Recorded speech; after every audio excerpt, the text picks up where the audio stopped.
This is Algebra 2 with trig. This is 3b.3b. We're going to solve rational equations. We're going to be using the LCD, least common denominator.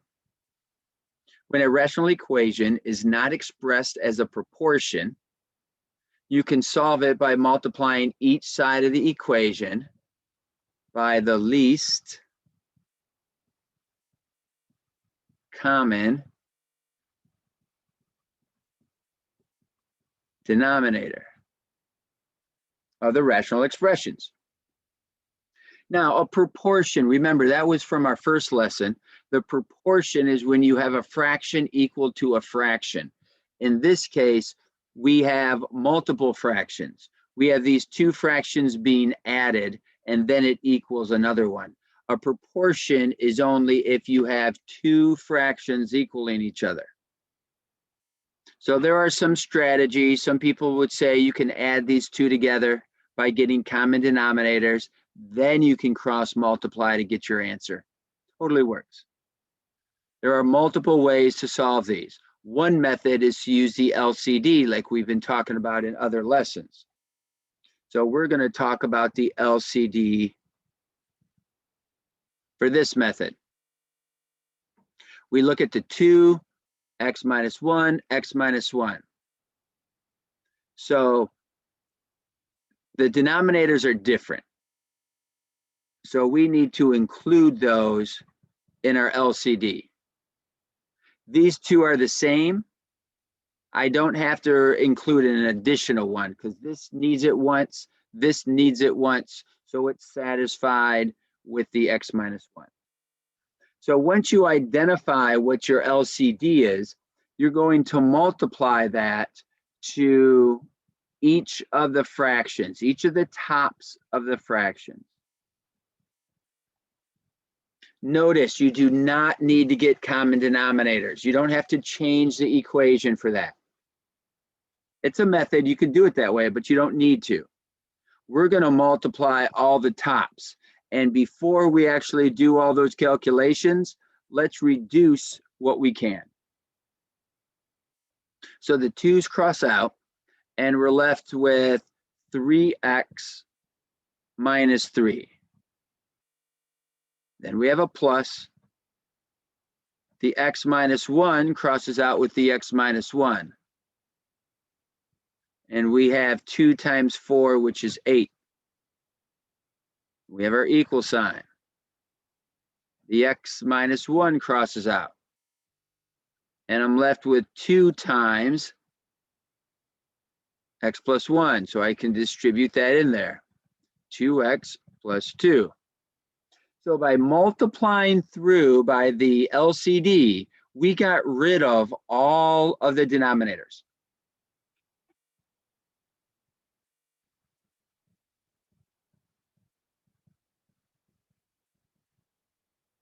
And then you just start collecting your like terms. Since your x's are the same type, you're going to move things to the opposite sides of the equal sign, and you get x equals -3. Notice how -3 does not make the denominator 0. So it's a good answer. If you want to verify it is actually correct, you could go through here and plug it all in and see if that's what it equals for you. If you wanted to check it, you would have 3/2 for -3 minus 1, -3 plus 1, -3 minus 1. You could check your work. So this is going to become 6 over, no, let's not do it that way. We'll stick with 3/2. This is 4 over -4. And this is -2 over -4. Well, that's a value of 1, -1 to be exact. So if I'm going to make common denominators, I could use 2/2. And this is 1/2. So 3 minus 2 is 1, and the common denominator. So that worked out beautifully. So if you ever want to verify to be sure your answer is correct, you could take time to plug it back in. Not a requirement. What kind of is a requirement is for us to check for extraneous solutions. That is when we take our -3 and be sure it does not make the denominator 0. Because we might do the math perfect, but it's still extraneous.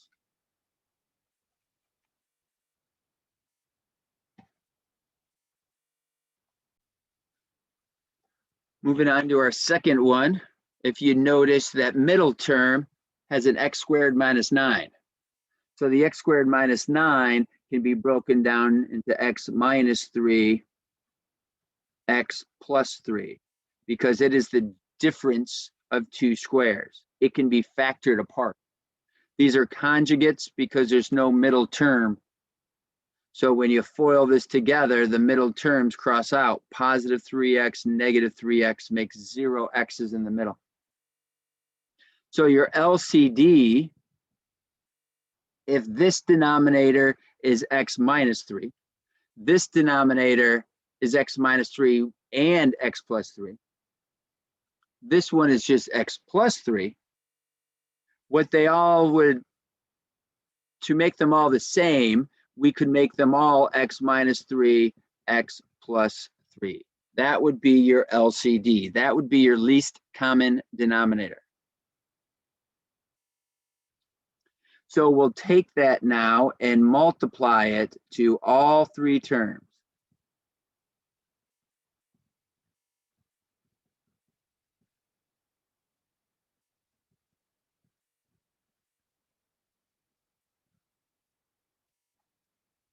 Just like we did before. The x minus 3 crosses out with the x minus 3, and we're left with 6 times x plus 3. You can distribute it right away if you want, or you can write them down as they're different factors.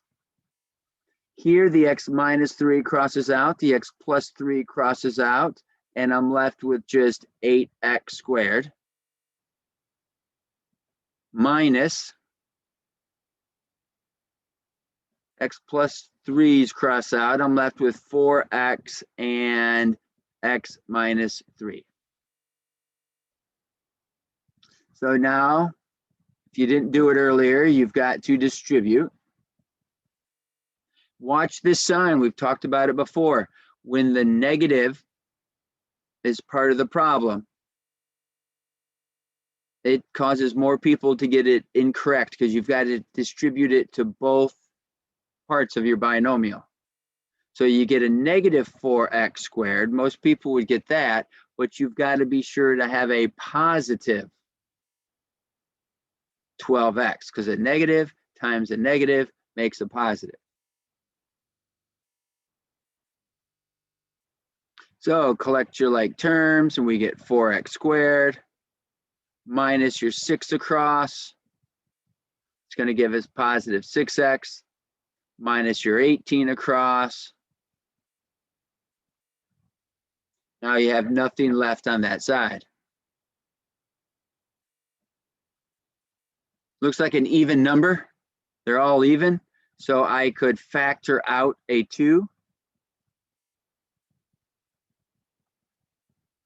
That might help you with factoring a little bit.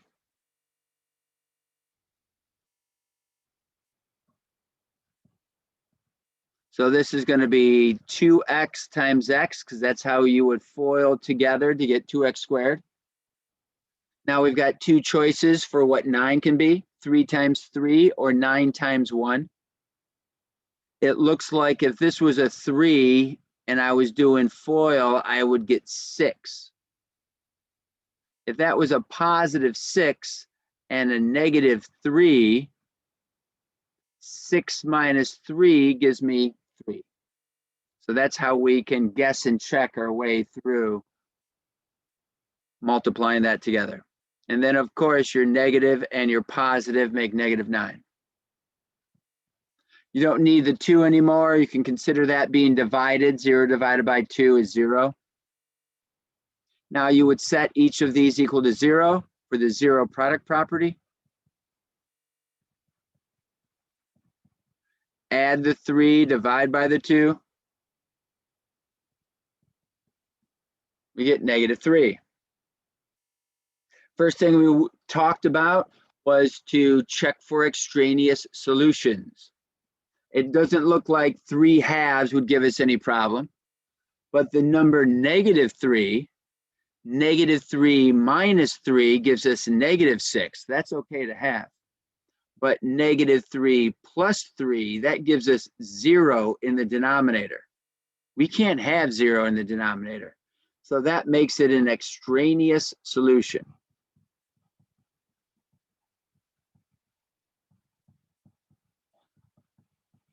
We did all our math correctly, but this answer that was provided still gave us an answer that does not work.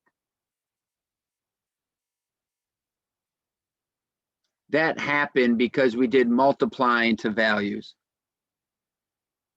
But the 3 halves does work, so we circle that one.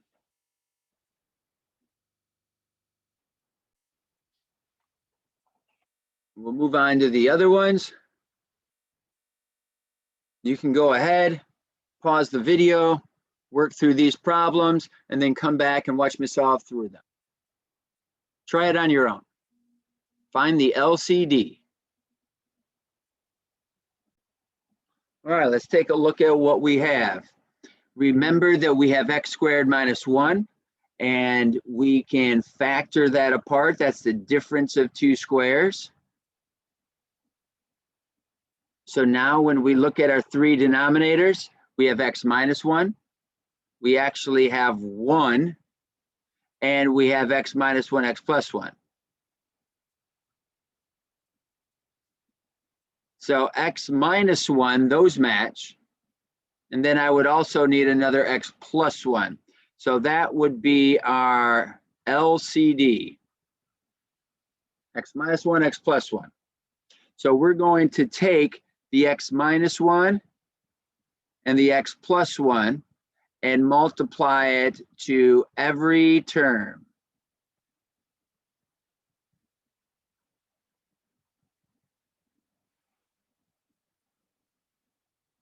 So our x minus 1s would cross out, and I have 7 times x plus 1 minus 5. Those multiplied together, of course, are x squared minus 1.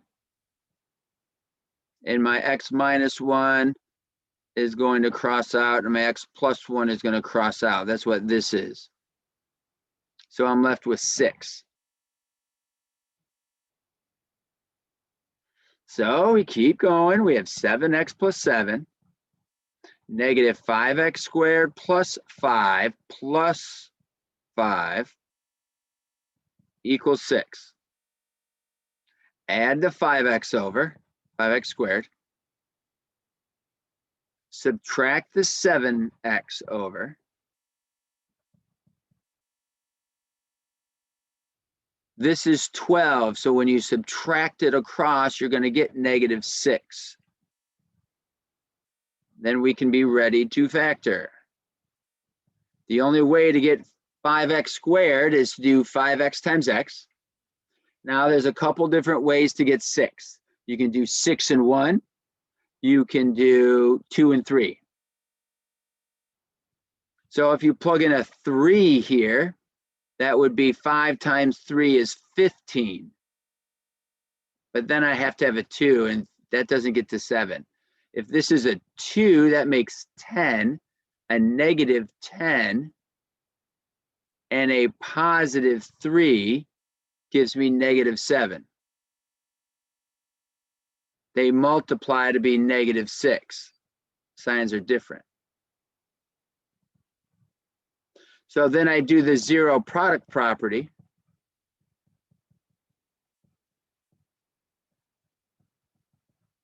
And I get my 2 answers. -3/5 over 5 and x equals 2. How'd you do? With our next one, we notice our denominators don't need any factoring. So it looks like our GCF for this, I'm sorry, LCD for this, we have an x plus 2 and we have an x. So pretty simple, x and x plus 2, that's our LCD. So we're going to take the x and the x plus 2 and the x and the x plus 2 and the x and the x plus 2. We have to multiply it to all three numerators. The x's cross out. So I'm left with a 5 with the x plus 2. The x plus 2's cross out. I'm left with an x and an x plus 1. My x plus 2's cross out, so I'm left with an x and a 2x plus 9.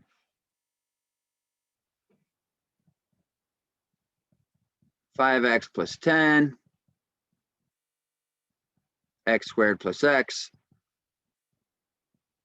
2x squared plus 9x. Now we just start collecting like terms.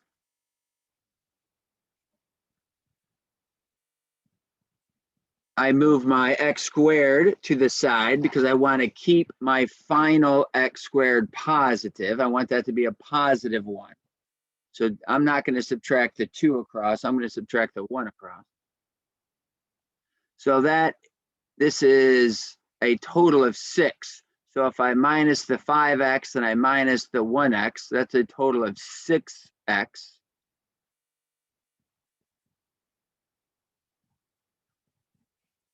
And that gives me a plus 3 on that side.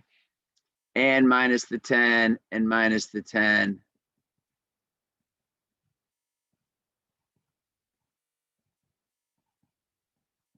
Five and 2 can multiply to be 10 and add to be 3 if this is a positive 5 and a negative 2. Because you got to think about your FOIL. The outer and the inner. Negative 2 and a positive 5. And they multiply to be negative 10. Then we use the zero product property. Subtract the 5 across. And add the 2 across. So we have negative 5 and positive 2. Both of those are good answers. Neither of those. 2 gives us 4, but 2 does not give us 0. And of course, these both were good for that problem.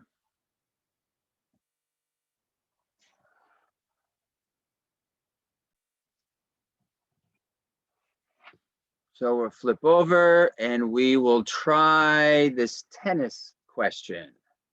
So far in your tennis match, you have put into play 22 of 44 first serves that you have attempted. We're going to find the number of consecutive first serves you need to put into play in order to raise your first serve percentage. Okay, I'll give you a varsity letter if you can get 60% of your first serves in. We'll pretend that that's the storyline here. So we know that we currently have 22 of 44. That's what we currently have as our percentage, and that is 50%. We need to go up to 60%. So what we're doing, we're going to hit the ball over the net some amount of times, consecutive hits over the net. That is going to raise our 22, and that's going to make that become a bigger number. But every time we hit it, it's a new attempt. So that's going to increase our 44. And we need this to equal 60%. So we could use a 60 or not really 60, but we could use 0.6. That would be 60%. We could use 6 over 10. I like to use 3 over 5. You want to use a fraction most likely, because then you're not calculator dependent. This gives us 110 plus 5x. 3 times 40 is 120, and then 12 more, 132 and 3x. So I distributed those as I cross multiplied. Minus the 110. And this is going to become 22 minus the 3x. And this is come 2x. Okay, so we need 11 first serves. 11 first serves to be in play. That would turn it into 60%. 22 plus 11 over 44 plus 11. That's 33 over 55. And we can verify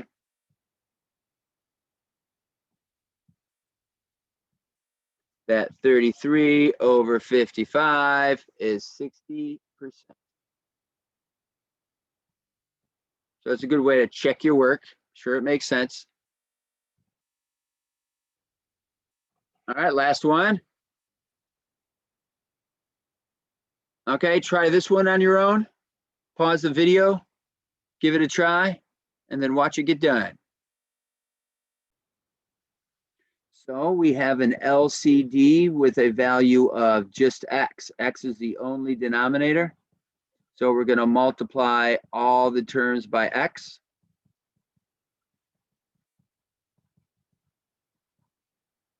So my x squared is positive. I want to keep it positive. So I'm going to bring my negative 10x over here with it.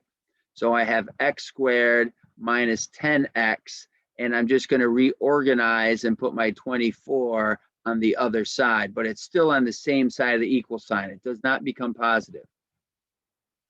So then we x and x. It looks like 12 and 2. 8 and 3 won't make 10, but 12 and 2 could. A negative 12 and a positive 2. So x equals 12 and x equals negative 2. Those would be two possible solutions. Neither of those make the denominator 0.